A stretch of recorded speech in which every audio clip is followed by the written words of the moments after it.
You are listening to Proof Text, a Glossa House podcast exploring Scripture and all things related to it. New episodes are released daily. For more information, check out glossahouse.com and subscribe to our channels on Spotify and YouTube. Welcome and enjoy.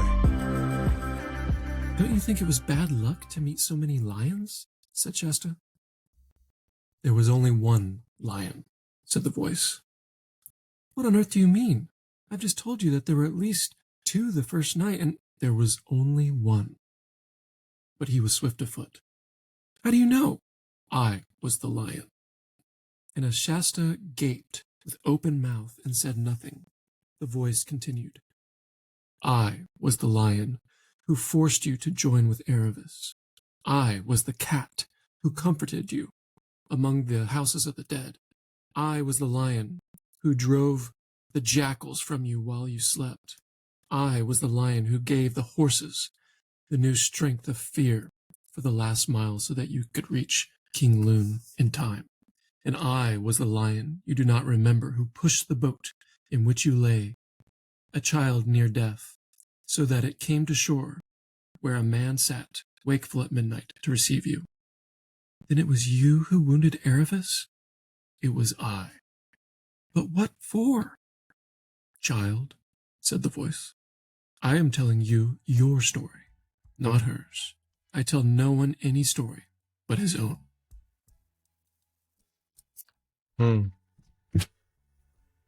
Welcome to the Christ and Classics podcast, where we discuss the classics in light of the Christ. On this episode, we will be discussing C.S. Lewis's fifth installment, despite what the publishers will tell you, of his Chronicles of Narnia series, The Horse and His Boy. Read to you by Devin Wilkins. Oh my. Now,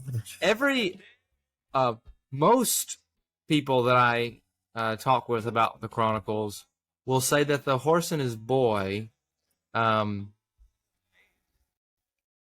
is their least favorite. It's the book that didn't grasp their attention as quickly. But you, Devin, you have recently told me that your appreciation for it is slowly grown as you've read it a few times. Why do you think that is, before we ask our question? Well, I think I've read it the least. I think this might have been my fourth time. Yeah, I think that's right. And it's just so other. All the other ones feel very, quite similar to the initial book in terms of characters and plots and things. And this one introduces us kind of to a world within the world. Now it's not the world of Narnia. There are worlds outside of the land of Narnia, and Narnia actually seems small. And Lewis paints a picture of the Calormans, almost like they are from, or like some kind of analog to Turkey in the Middle East. That's how I felt anyway. Is that how you felt? Yeah, it's interesting. It's a world outside of the world of Narnia, but Narnia does feel a bit smaller. In the voyage, they're sailing eastward. Yeah, and in the voyage, they're sailing eastwards towards numerous islands that you feel that they are smaller than Narnia. Narnia is the big country from which they set sail, but here you have this larger southern desert-like region. And whenever you said world within a world, I thought you were going to say that you've got Narnian animals within the Calorman region, and they're living within this world of the Calorman and trying to survive as slaves. I think it's a little different because I think the themes are more adult-like and mature, such as Like for example, What you themes do you have. see? Well, There's my question. good. Let me compare, or let me set the stage. Wait, is that your question for our Socratic question? Or is it like a pre-question? Well, hold on. Let me just. You have a question. You're going to ask it. Let me say this first.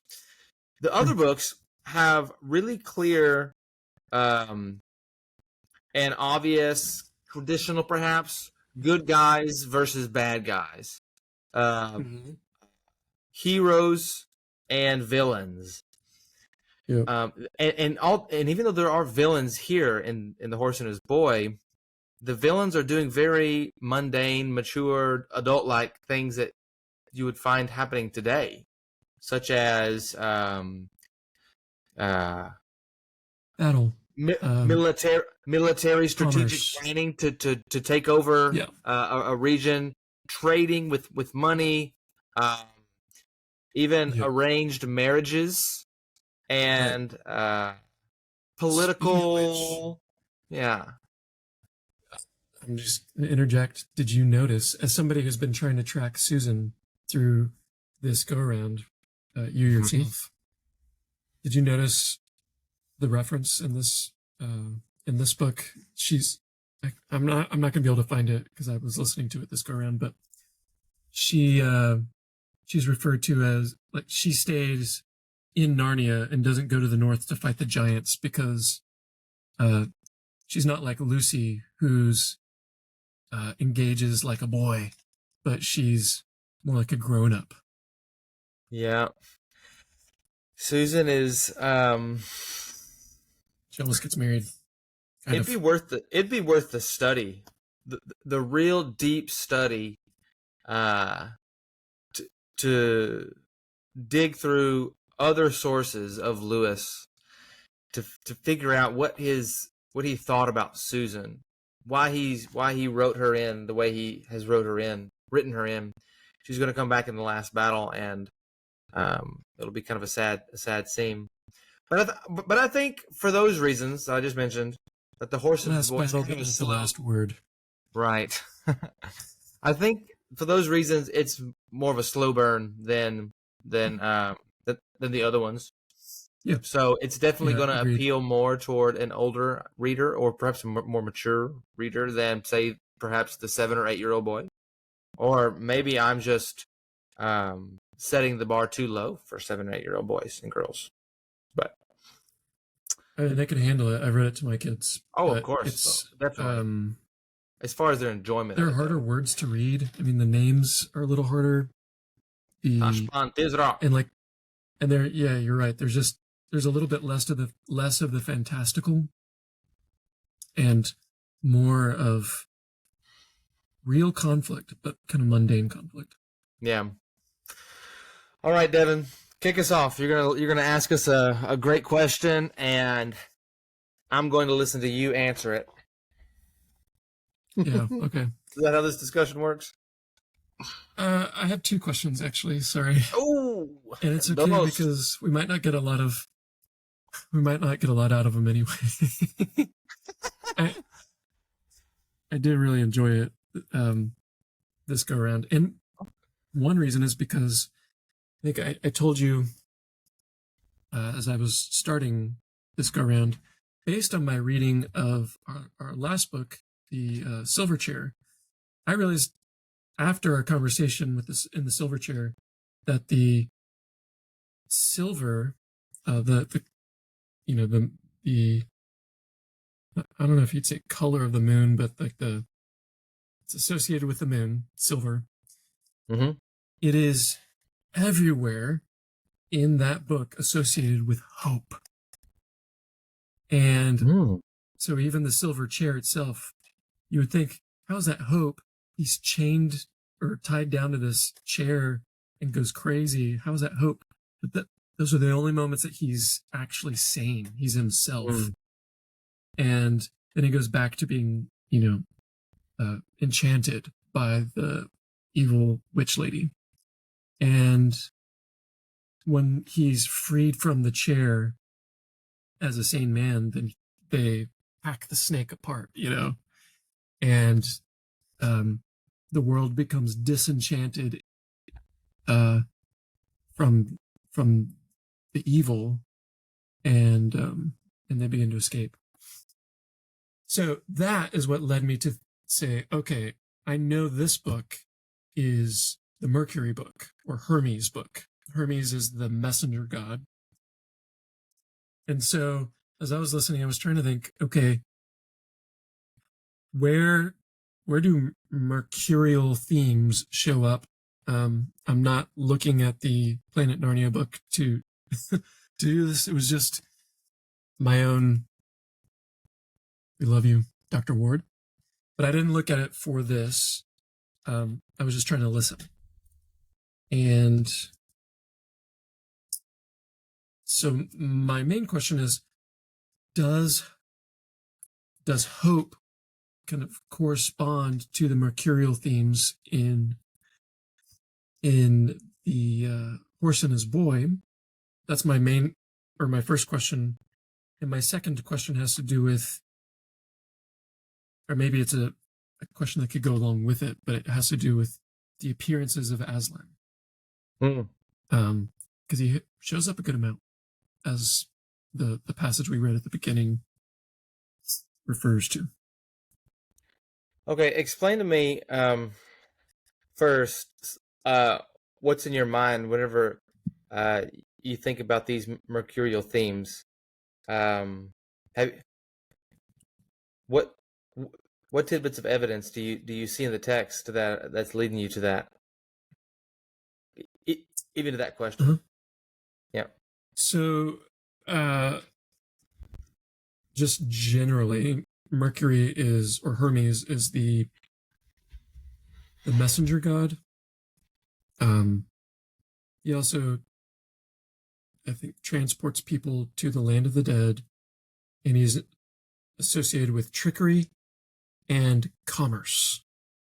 Yeah. Commerce, Texas, but Oh, shout out Commerce, Bournemouth College, Commerce Community Church, C3. We're up in the house. Boom. Okay. Maybe I wasn't paying attention at first.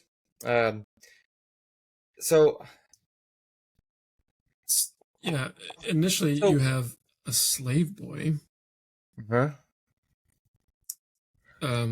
who they're trading for, some I can't remember what he's called by. Someone comes along and is basically offering money for this guy's son, but it's actually not his son. It's a boy he stole and uses for his own purposes. Mm-hmm. And there is a whole lot of commerce that goes around, not only there initially in Calormen, but also, well, I guess maybe it's all Calormen, but in other towns and other scenes along the way. And they steal on a couple of occasions in order to just be able to make it. So there's the commerce piece, but the biggest thing that sticks out to me is essentially the main character, Shasta. Mm-hmm. Shasta. Let's go to Shasta. Like Fanta. Anyway. Shasta, he is the messenger with inside information that goes from Calormen to all the way to Narnia eventually, in order to warn them. And some of that's on horseback, but eventually he's on foot and he's running and gives it his all. It's like he's running a marathon. And so that element of him being the messenger that saves Narnia, and the other part where King Loon is. Do you remember the name of? I can't remember the name. Nope.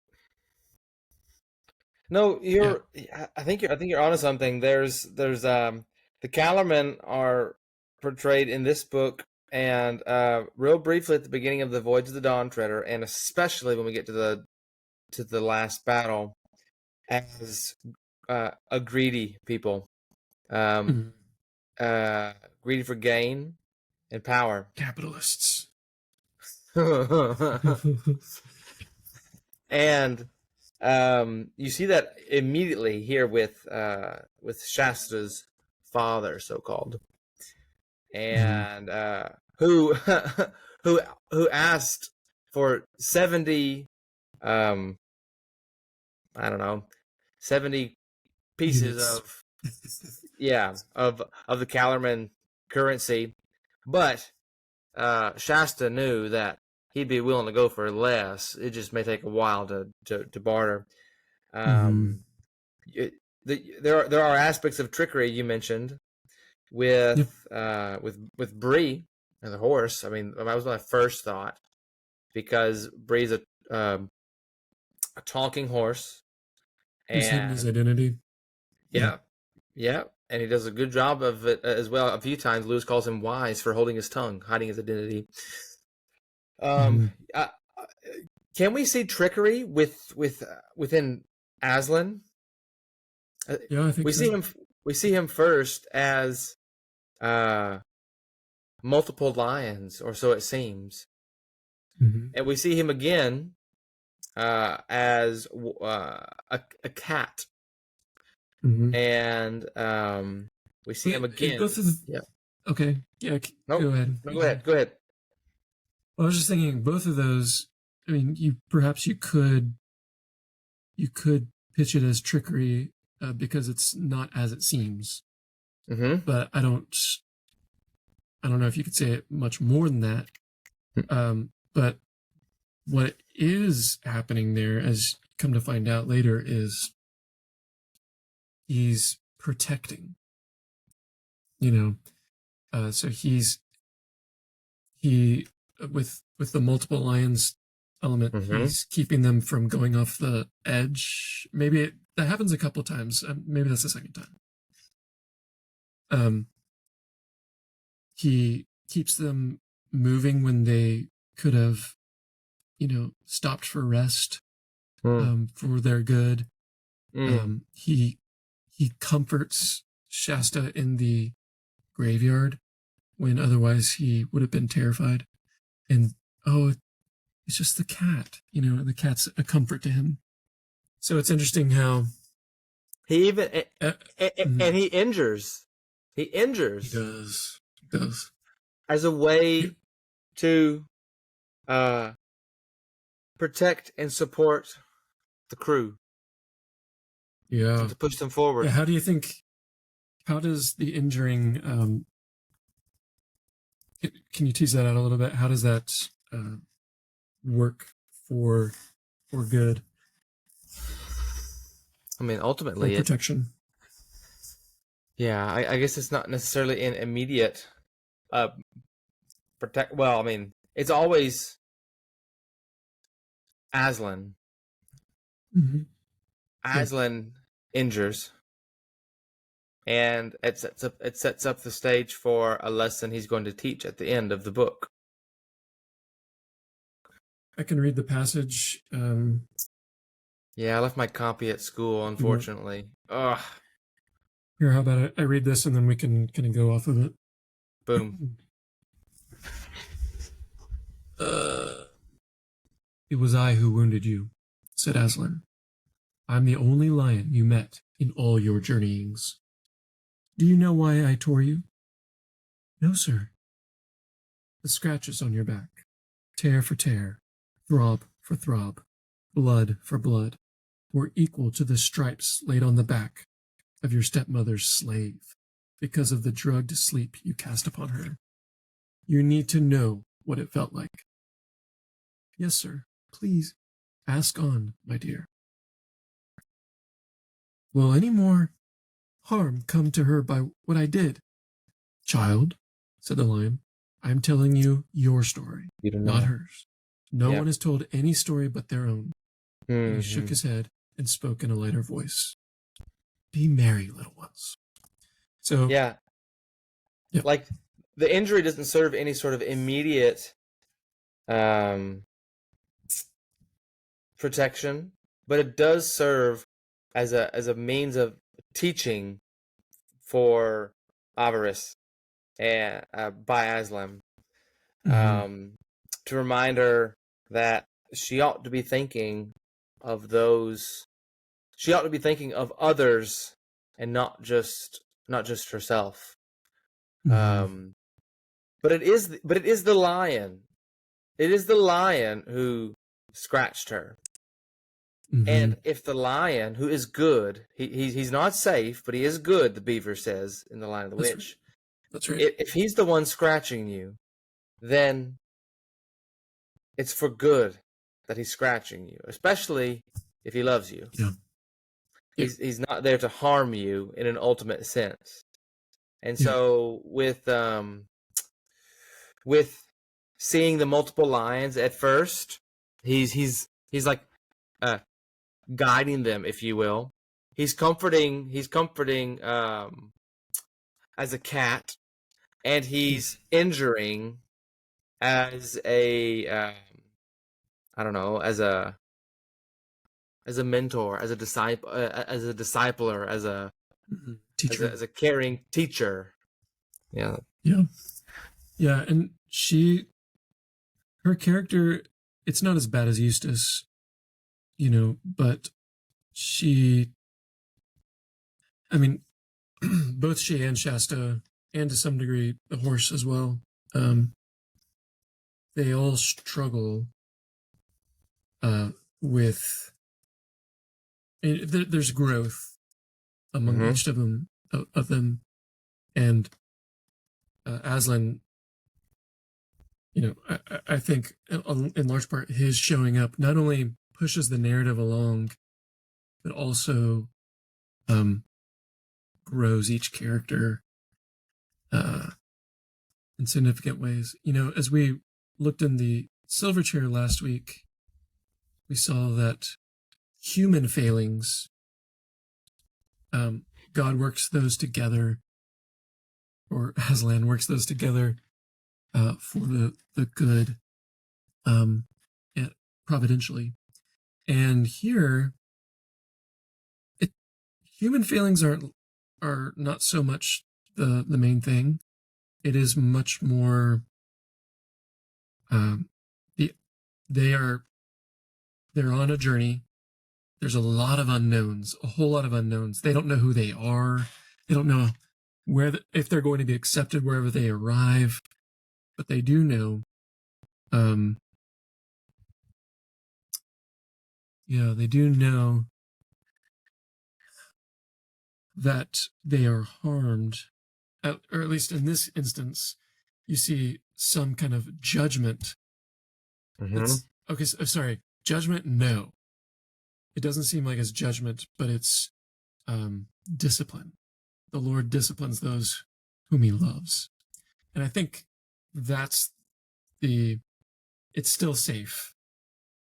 Actually, I mean, even though Aslan doesn't appear safe, the discipline from Aslan is a safe place to be. You know what I mean? Mm-hmm. Just kind of. Well, he's talking out loud. He's guiding them throughout this book. I mean, this is you mentioned Mercury at the very beginning, messenger. Yeah. I mean, the first image that pops into my mind, and probably I would assume many others' mind when they think of Hermes or his Latin name Mercury, is the shoe with wings. Yeah. He's got other roles other than just being the messenger god. Right. But there's a sense of swiftness and urgency that you sense in this book that you don't necessarily sense in the other ones. I mean, in the other ones, there's a clear problem that they're trying to surmount. In the Lion of the Witch, you've got the witch in winter to overtake. In Prince Caspian, you've got Mirage, the nasty uncle, that you have to overtake. In the Voyage of the Dawn Treader, you've got 7 lords to go search for and find. In Silver Chair, you've got a lost prince and another nasty queen to take care of. But with this one, you meet 2 new characters that you haven't met before at all. I mean, at least in the Silver Chair, you have Eustace that you remember. In this one, you don't remember anybody. And the Pevensies seem to play, though an important role, like they stay somewhat out of the spotlight for most of the book. Yeah, they're tertiary at best. And Avaris and Shasta and Bree and Hwyn are the ones on a not really a journey, but they're on a mission to get free. It's like they are runaway slaves, and they have to get away from danger quickly by moving north. I think of like I have in my mind like the theme song to Incredibles, dum dum dum dum dum dum, or what is it? Mission Impossible. Oh, is that Mission Impossible? They're very similar. Yeah, and it's like this urgency, this bass line with syncopation. Dum dum dum dum dum dum. Yeah, and it's like, okay, we've got to get through. We've got to. So there's an urgency that reminds me of this mercurial theme, as it were, and interwoven in it are the themes of trickery, deception. Well, like that would be like trickery in a negative sense, a vicious sense. But you also have some positive deception or some positive enigmatic themes with Aslan that we've just talked about, woven into this urgent, similar to maybe Rahab in Sodom. Yes, it's a great example. That great kind of deception. Mm-hmm.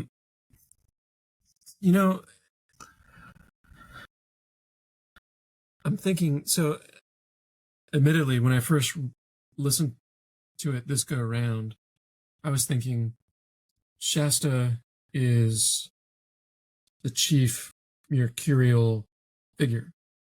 He runs to warn and successfully does so, saves Narnia, saves King Loon's country, whatever we're calling that, and saves the day, finds his father, hears a whole bunch about who he really is. He's a prince in the end. And so, and admittedly, I was coming to this conversation ready to say, yeah, there are generally mercurial themes in the book, but it's Shasta. Shasta's the real Mercury. He brings hope to the Pevensies and Narnia and King Loon.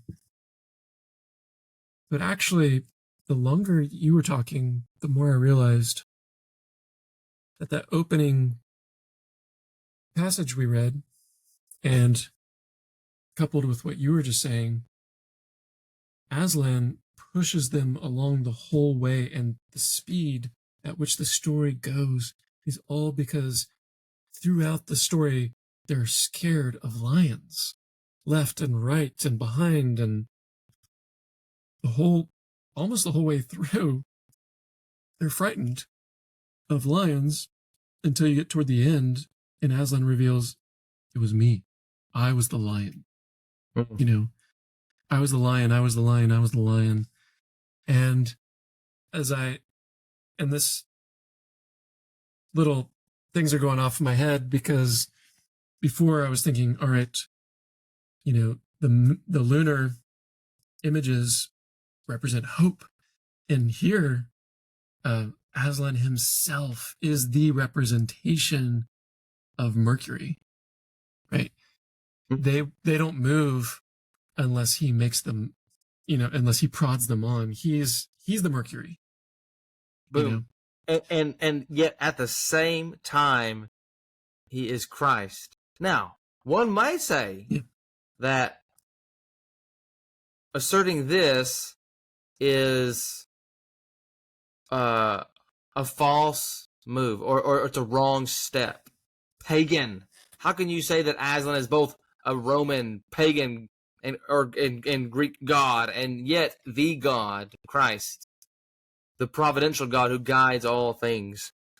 Well, this goes back to the heart of Dr. Ward's project, which was to say that the Chronicles is about Christ, and the way that Lewis has cryptically couched Christ, clothed Christ in this book is through the themes and the figures of Roman mythology, particularly the Roman gods that make up the 7 planets. And the 7 days of the week.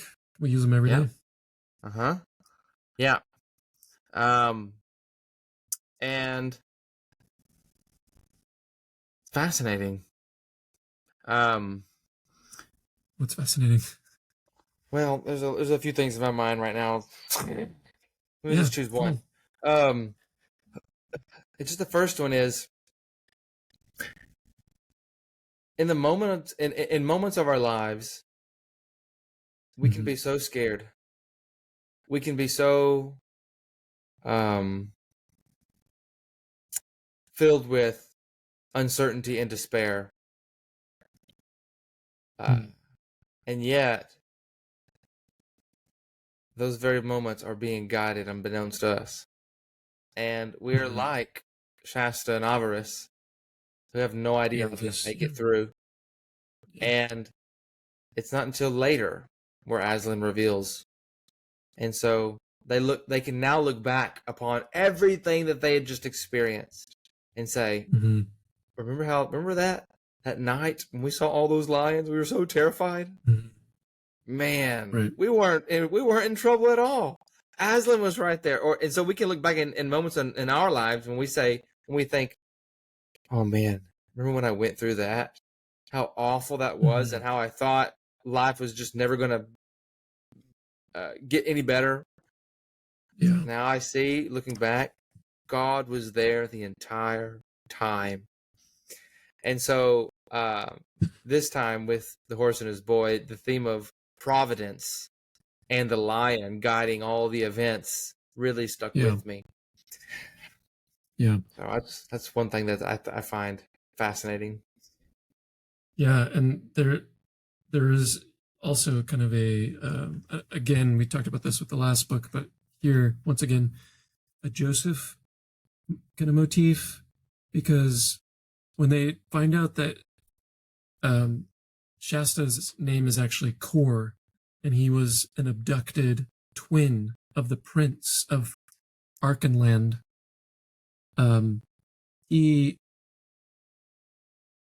it turns out that there was a prophecy that he would be the one to save Narnia someday, and in a very Greek play kind of way, he is abducted because of the prophecy, like Oedipus, and in the end, all of it is used, kind of like Joseph being in prison and rising through the ranks and interpreting dreams and all kinds of stuff.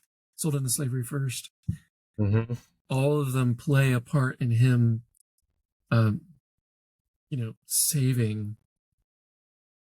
saving Archenland and Narnia, and not merely that, but also saving Bree, saving Wynn, saving Aravis, and they become Aravis is like a Ruth figure. She's or a Rahab figure who's now subsumed into the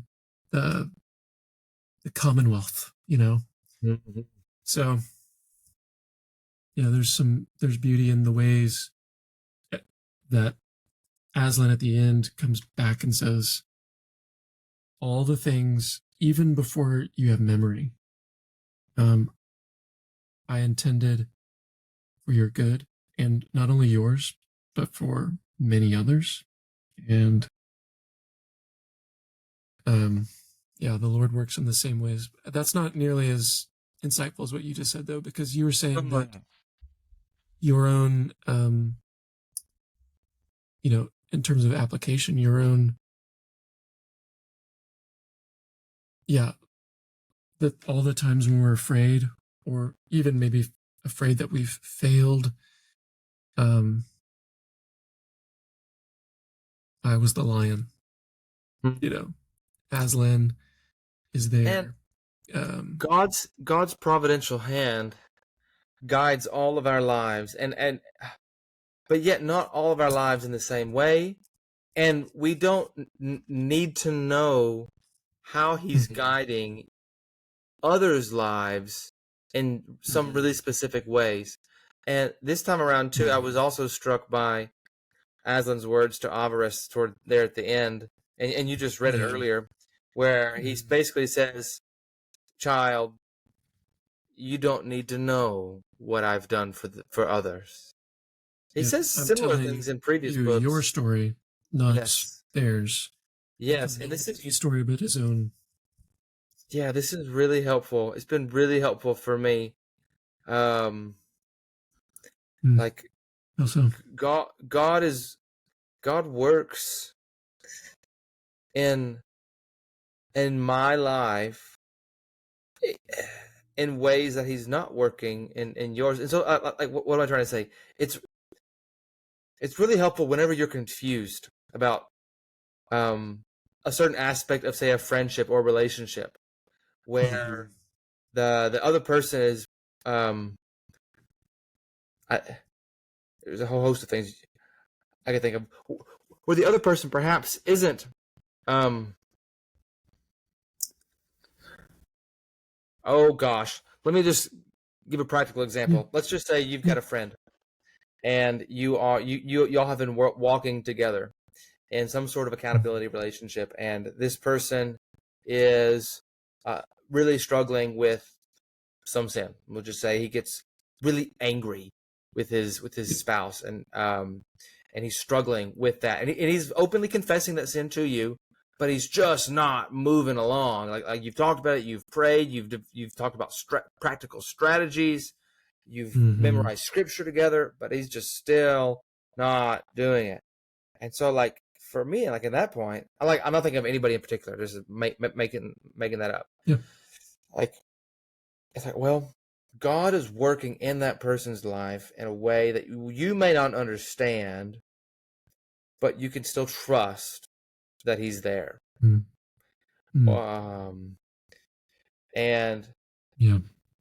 or you may have just sat in a wonderful, worshipful church liturgy service where your pastor has just preached a phenomenal message, and it's clear that God has just spoken to you, and God will use that to speak to you in your story, to use Aslan's term, but speak to you in one way that He may be speaking to someone else in a different way. And you ever had that moment where it's like, oh man, wasn't it just so wonderful? And you go to your friend and you're like pouring your heart out. Wasn't that so wonderful? And they're like, I mean, all right. Yeah, it was good. Well, I think that's because God was providentially speaking and molding you through that whole experience in a particular way that He maybe wasn't that person, and you can't expect Him to do that. Notice I don't say like you shouldn't expect Him to have the same experience as you do, as if like you were creating that experience, but I'm subjective. Right. You're trying to say that there's an objective difference, not a subjective difference. Yes. Yeah. I'm just kind of rambling now, but like what Aslan says to Avaris there towards the end has been really, really helpful for me the last few months. Yeah. Yeah. And I love that he repeats it. He says it to Shasta first, and then he says it to Avaris as well. And it's not that Aslan was afraid to, like, he doesn't just say it to Shasta about, like, I'm not going to tell you why I tore at Avaris. He doesn't say I'm not going to do that because he doesn't have a good answer. He's not going to talk to you about it because it's not your story.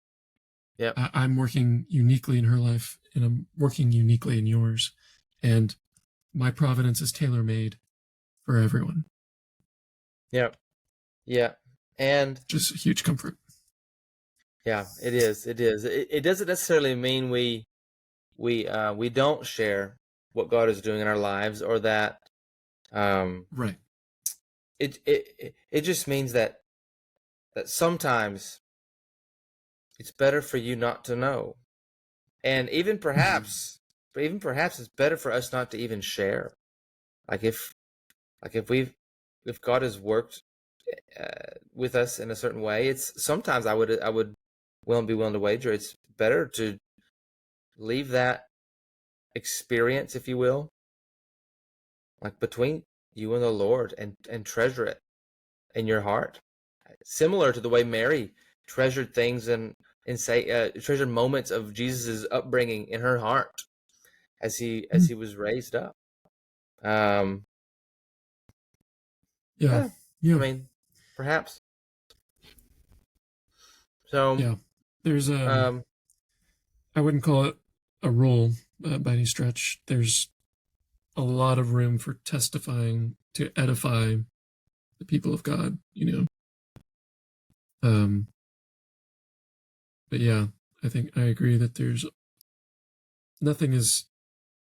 no rule, perhaps sometimes we do treasure things in our heart and leave it at that, and other times we testify to the Lord's glory and the Lord's greatness and the Lord's steadfastness. yeah, it's almost like objective subjectivism, if that makes sense, where it's like God has got a word for you and only for you, and that perhaps you just need to treasure between you and him. And yet at other times, this may be the majority, where God is speaking and you share it and you declare it and you talk about it with others. And perhaps he's speaking in the same way as others around you. Like we don't want to forsake the community at because of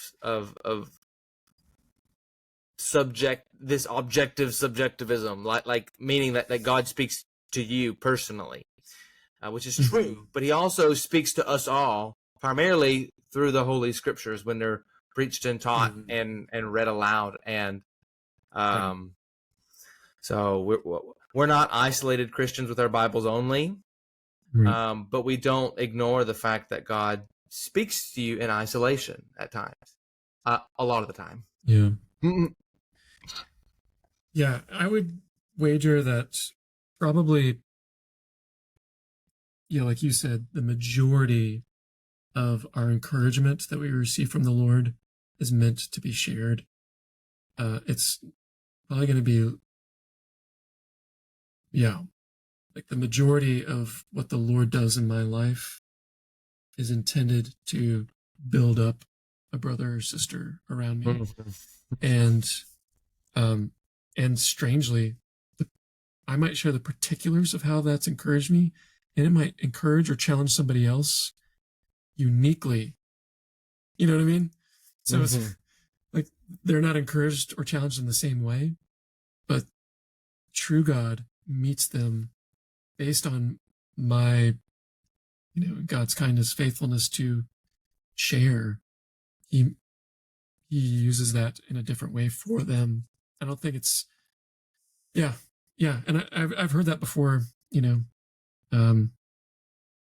as people share in church and things like that. It's fascinating. This paradox. It's this paradox of the Christian life where we're to if you read the Psalms, which are prayers, you declare his glory among the nations, the Psalms will say over and over and over in a variety of ways.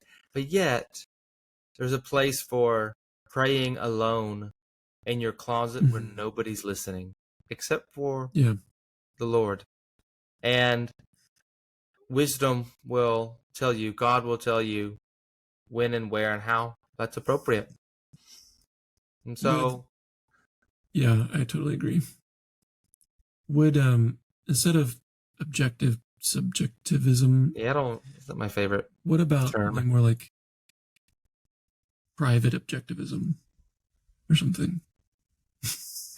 Well, here's the thing. Like, if anything, I'm not. If anything, that our old professor Rick Shank taught us via. I'm not sure what you thought about Lizzie Newbigin's proper competence.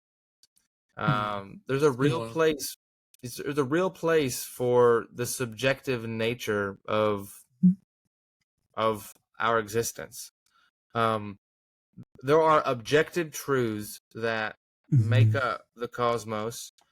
God speaks objectively to us through primarily the Holy Scriptures, through the sacraments, ordinances, through natural revelation, general revelation, we would call it.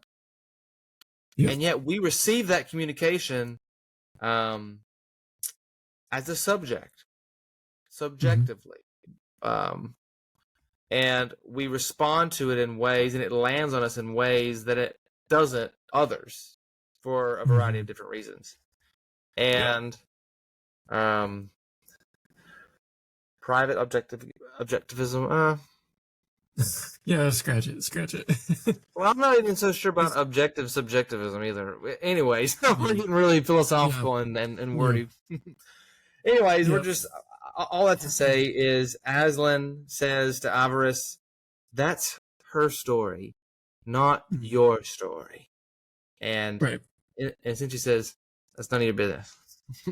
Horse and his boy.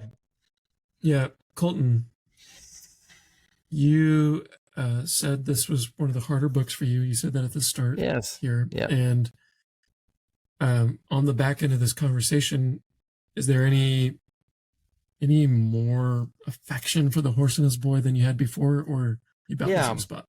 I think so. I'm encouraged by our discussion. I think I now have a greater appreciation for Aslan's role in this, and especially the mercurial theme of haste and message sending and movement toward a goal that's not necessarily trying to defeat a bad guy. It's really just a way of hastily getting away from danger. Really, at the start. Rapidash is bad.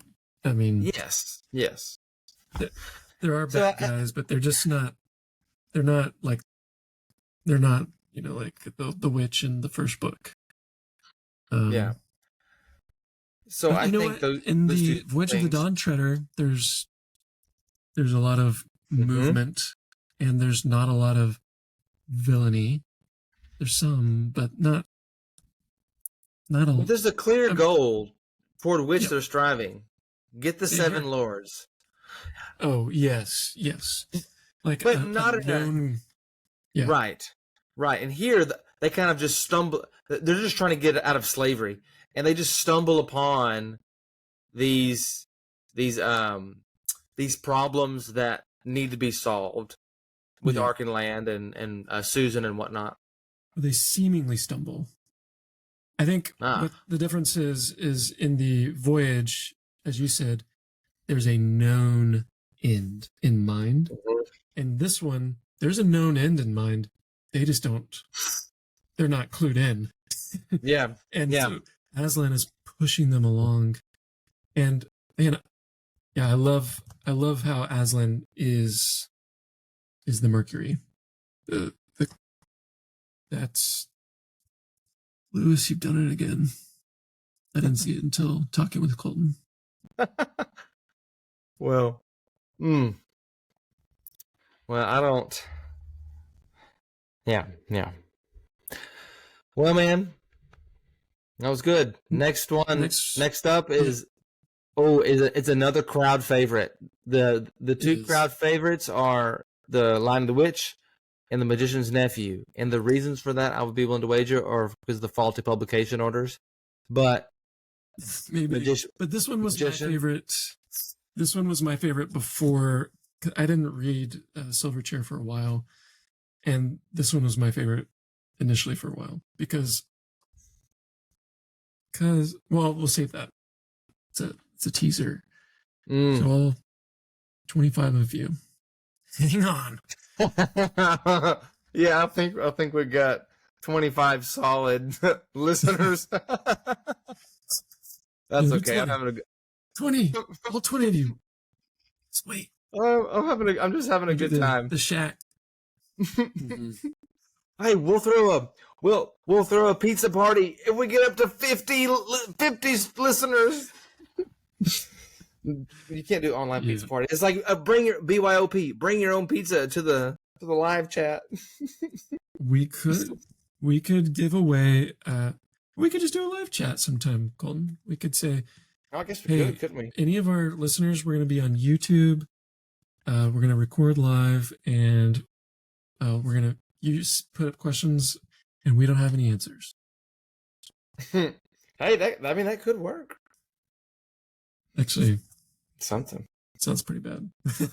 It has the potential for being bad, but stuff like that happens on the internet. I just want to be a part of it. Well, nonetheless, I'm having a good time. I'm sad that the Lewis thing is wrapping down. So we've got, as we wrap this thing up, we've got Magician's Nephew, Last Battle, and we're going to record 2 more episodes. One with Keith Kresge. You met him a few weeks ago. We'll talk about chivalry. And the last episode, or another episode, you and I will discuss about the entire Narnia series and some of our key takeaways this time around with Lewis and the Pevensies. Yep. So, yep. With that, Devin, I have nothing else. Let's rock.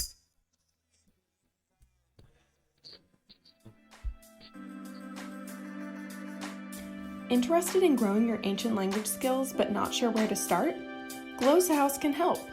From illustrated readers and short stories to lexicons and grammars, Glossa House offers a variety of resources for beginning, intermediate, and experienced ancient language learners.